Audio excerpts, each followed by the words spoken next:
자, 그럼 이제 수중 촬영 운영 단계로 넘어가 보죠. 그 수중 촬영에서는 지상 촬영과 다르게 이해해야 될 특성이 있나요? 네, 일단 수중이니까 물에 대한 이해가 필요하죠.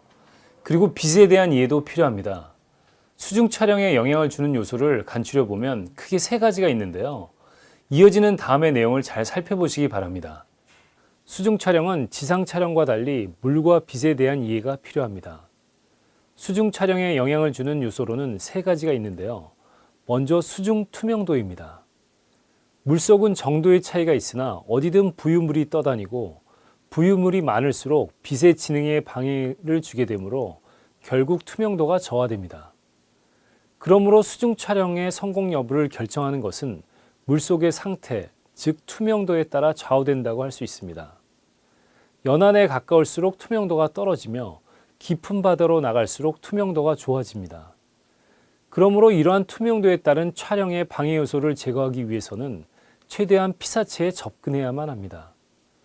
수중 촬영에 영향을 주는 요소 두 번째는 부유물 제거를 위한 근적거리입니다. 카메라와 피사체 사이에 부유물이 적을수록 깨끗한 영상을 얻을 수 있습니다. 수중에 떠다니는 부유물은 상상을 초월할 정도로 많고 농도 또한 매우 짙습니다. 부유물이 많은 경우 렌즈 앞 10cm 피사체를 구분하지 못하기도 합니다. 조류가 빠를수록 부유물도 많으며 대체로 수심이 깊은 바다일수록 부유물이 적습니다. 그러므로 수중에서 깨끗한 영상을 얻기 위해서는 조류와 가시광선의 도달 수심 등을 고려하여 촬영에 임해야만 합니다. 세 번째는 수심에 따른 빛의 도달거리입니다. 지상 촬영이건 수중 촬영이건 빛이 있어야만 촬영이 가능합니다. 수중에서는 빛이 수중으로 입사하는 각도, 촬영 시간대, 광질, 즉 맑은 날이냐 또는 구름낀 날이냐에 따라 수중의 상태가 달라지게 됩니다. 얕은 수심에서는 가시광선이 전반적으로 골고루 입사하는 반면 수심이 깊을수록 적색, 주황, 노랑, 초록, 파랑 순으로 흡수되고 깊은 수심에서는 청색 계열로 보이게 됩니다. 이러한 파장의 흡수 현상을 극복하기 위해 낮은 수심에서 촬영하거나 수중 라이트를 사용하거나 주황색 계열의 앰버 색보정 필터를 사용해야만 합니다. 수중 촬영 전 점검 사항으로 수중 촬영 장비 점검 체크리스트가 있는데요. 바로 하우징, 오링, 하우징 포트, 연결 케이블 확인, 모니터, 조명, 마이크 상태를 꼭 점검해야만 합니다.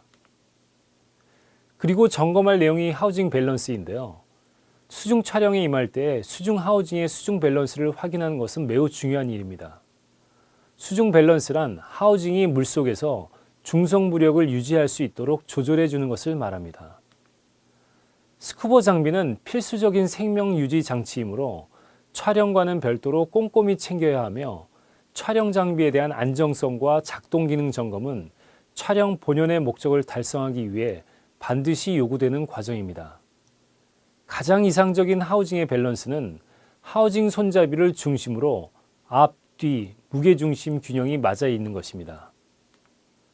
수중에서 촬영자가 하우징을 들었을 때 약간의 무게감을 느끼면서 여유 있게 다룰 수 있는 정도로 적절하다고 판단됩니다. 모니터의 위치 또는 내부 배터리 등으로 미세하게 밸런스가 틀어질 수 있으므로 촬영 전 점검이 필수적입니다. 수중 촬영 장비 선택에 있어 먼저 수중 하우징을 선택해야 하는데요. 전문가를 위한 디지털 시네마 카메라용의 대표적인 수중 하우징을 비교해 보겠습니다.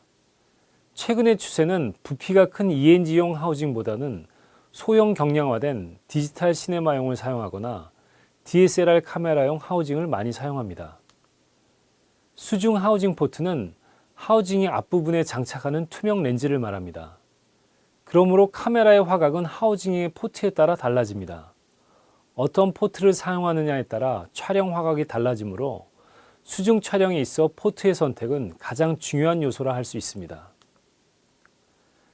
대기 중의 렌즈로 수중의 물체를 촬영하면 빛의 굴절 현상으로 실제 크기보다 약 33% 커져 보이는데요. 이러한 현상으로 물체의 풀샷을 잡기 위해서 일정한 거리를 띄어야 하고 이 거리에는 수중 부유물로 인해 선명도가 떨어지므로 전체적으로 깨끗한 영상을 잡기가 매우 어렵습니다. 부유물과 굴절 현상으로 피사체가 커져 보이면서 포커싱도 어려워지게 됩니다. 게다가 빠르게 움직이는 수중 생물을 추적하기도 어렵습니다. 이를 보완하기 위해 렌즈 모양의 플랫포트를 사용하는 것이 좋습니다. 돔포트는 굴절로 인해 발생하는 확대 현상을 없애주면서 렌즈 고유의 화각을 확보할 수 있습니다. 또한 수중 피사체와 근접할 수 있으므로 부유물이 적어져 투명도가 좋아지며 광각 렌즈로서 포커싱이 좋고 움직이는 물체 추적에 용이합니다. 플랫포트를 사용하는 이유는 과장된 원근감을 사용하지 않으면서 예술적 영상 구현이 가능하기 때문입니다. 정교하게 촬영해야 하는 경우 또는 접사 촬영을 하는 경우 등은 플랫포트를 사용하고 있습니다. 수중 하우징 포트는 촬영 대상에 따라 선택적으로 사용하는 것이 매우 중요한 촬영 장비입니다. 물리적으로 렌즈를 교체해야 하므로 입수 전에 포트와 하우징 사이에 완전히 결합되었는지 확인하는 것이 매우 중요합니다. 포트는 하우징 전면 고정 타입, 스크류 타입, 베이오넷 타입 등이 있으며 제조사는 구매자의 요구에 맞게 돔포트와 플랫포트를 맞춤 제작하여 주기도 합니다. 일정 수심 아래에는 빛이 도달하지 못하므로 매우 어둡습니다. 따라서 대부분의 수중 촬영은 태양광을 이용하기도 하지만 인공 조명 기구를 사용합니다. 여기에 사용되는 조명은 크게 두 가지입니다. 텅스텐 라이트와 주광용 라이트인데요. 각각의 색온도는 할로겐 램프의 텅스텐, 즉 3200켈빈도와 LED 램프를 사용하는 주광용, 즉 5600켈빈도입니다. 수심이 얕은 곳에서는 주광용 라이트를 사용해서 자연광과 일치시키는 것이 일반적입니다. 적색 파장이 흡수되기 시작하는 깊이에서는 텅스텐 라이트를 사용하여 청록색 배경과 분리시켜 피사체를 도드라지게 촬영하는 것이 좋습니다. 지상 촬영과 마찬가지로 돔포트를 사용하여 근거리에서 촬영할 경우 강한 조명을 사용하게 되면 난반사로 반짝이거나 주변이 너무 어두워지는 현상이 발생하므로 근거리 촬영일 경우 광원의 디퓨전을 사용하여 확산광으로 만들어 촬영하는 것이 좋습니다. 다큐멘터리는 현장의 모습이 내러티브로 존재해야 하므로 물속의 모든 소재가 이야깃거리가 됩니다. 대체로 다큐멘터리 수중 촬영은 구성안이 따로 없습니다.